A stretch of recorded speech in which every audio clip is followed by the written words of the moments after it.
Welcome to Caribbean Gateway. That is the Windrush 70 segment, and that is supported by the Heritage Lottery Fund. And I'm very, very pleased to have with us today is Juliet Fletcher, and I'm going to get the title right, which is the Gospel Music Industry Alliance. That's correct. Fantastic. So can you tell me more about it? How did it start? And, and how was it? Well, how it started was that obviously a long time ago, in the sense of the era that we're talking about, Windrush, Yes. there began a development of the churches in the UK, and out of that, with the faith community, the music developed.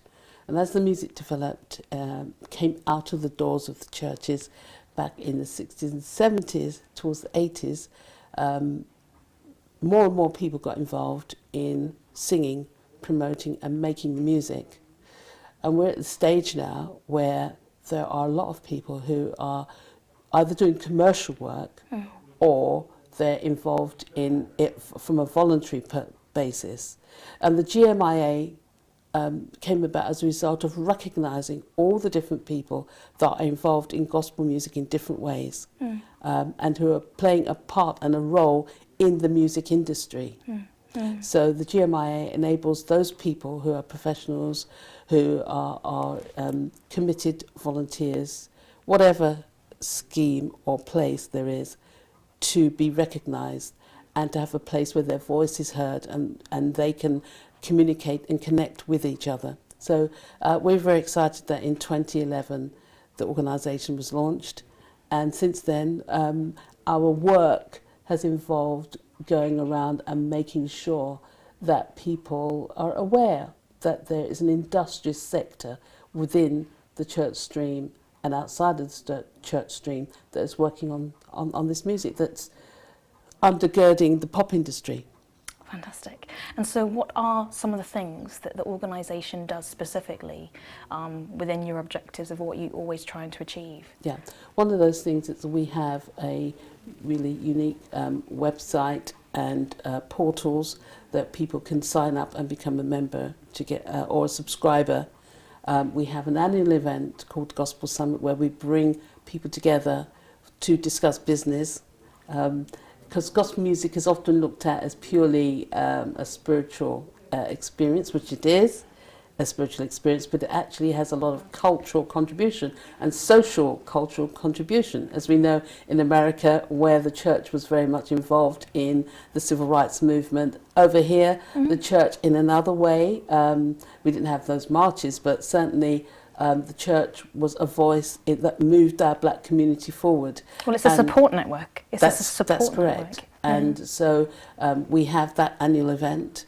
And then we also, particularly in this year, looking at some very exciting activities around Windrush. I think Windrush and the Windrush Foundation has given us an opportunity to really rethink how gospel music should recognise its history. And so alongside the Windrush 70 Years On logo, we've commissioned a celebrating British gospel music 70 years on. Oh, fantastic. Wonderful.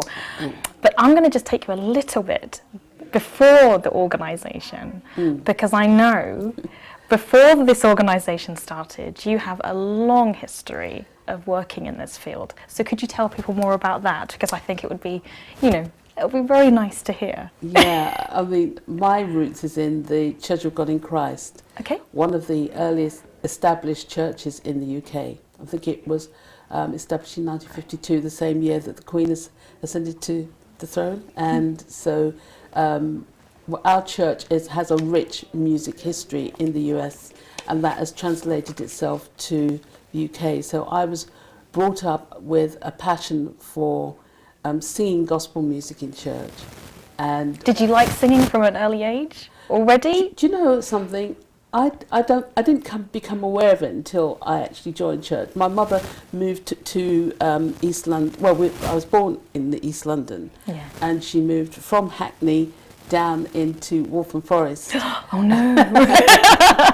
and it was there that a lady from the region of the of the town she comes from in Jamaica found her. They were childhood friends, and her husband and the family had come together, and so she said, you know, Mum, you got to, oh, Mrs. Fletcher, I'm saying Mum, you got to go back to church. You got to go back to church. And so Mum going to church meant everybody was going to church. Of course. Yes. And I didn't like it initially, but when the singing started to happen, something happened in me with the singing. Something connected, and so I became really passionate about singing as a soloist. I began with the choir.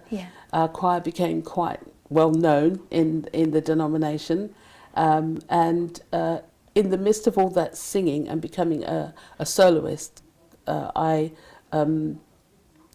just had an epiphany, a kind of moment where I really did hear God speak to me and say, Juliet, and I was about 16 years old, this music is going to mean something in the future, and I want you to devote yourself to it. So I thought, well, what do I do? And suddenly I found myself going on radio programs. In fact, the first program that I ever went on was Rice and Peas, which was with Alex Pascal, that's right. His program was the first program I went on to talk about there's this music out there, and it's in all these churches, and it's great music, and there's a load of young people who are singing in these churches, and you know, you need to hear about it. And it was just a really exciting time. And by that time now, Andre Crouch, one of the great singers from America, was coming here, and I got to be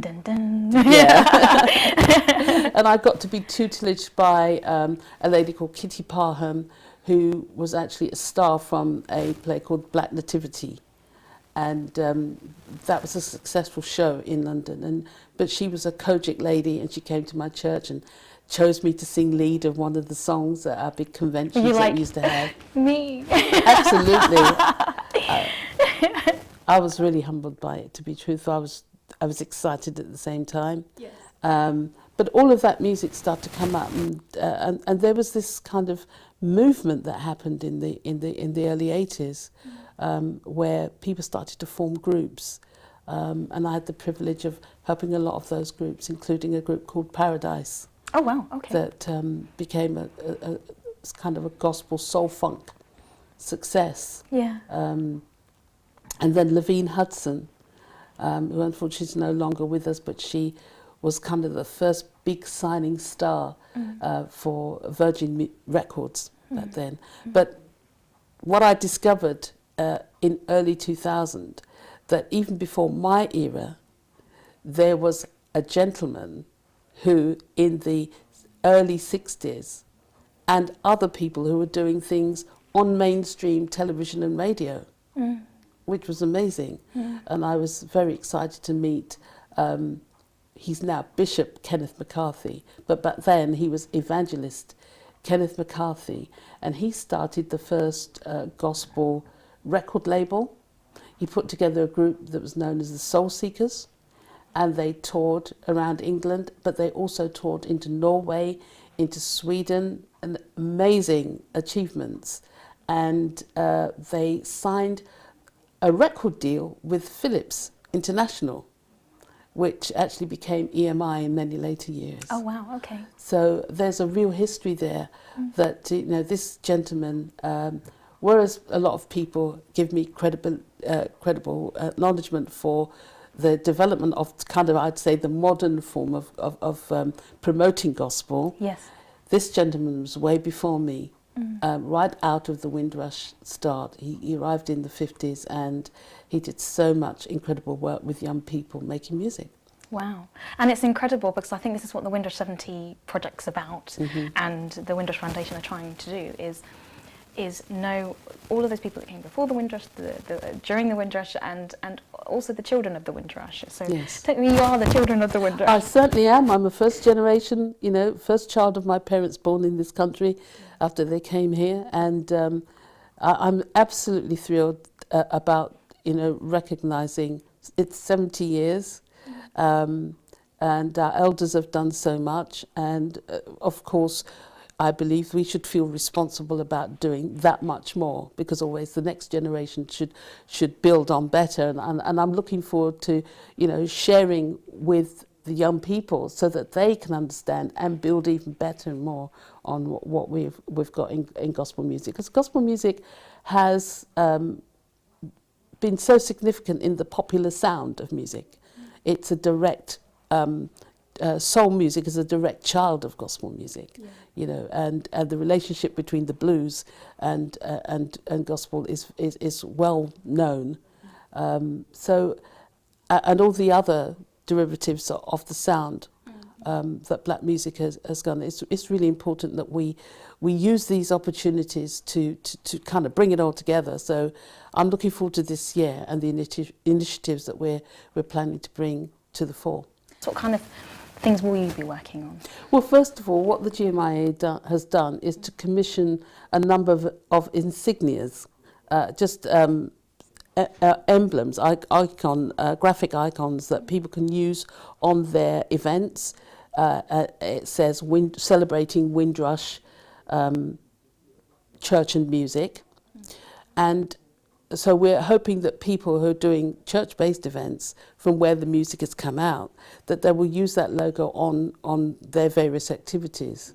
And then we've got this other logo, insignia, celebrating British gospel, and that's kind of to be used for more concert types, sort of more modern events that young people can actually say, hey, we're looking at the music and what it's got now, or the R&B, or the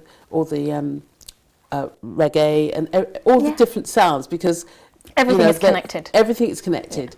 There's a Dr. Dulcie Dixon who's written about the music sound that came from the Caribbean. That's part of our history of our church, that's in our churches, and that's really important, that we're not only talking about the sound that's from the US, but also the sound that's from the Caribbean that's made gospel music significant. So I think that that's really important. So we've got those icons that people can contact the GMIA and say, can you let us have a copy so we can put it on our event? We're launching an app, the GMIA app, and so people will be able to download it from either, you know, Google Play or from the Apple Store, and log right into what's happening with gospel music and all the exciting things that people will be doing up and down the country.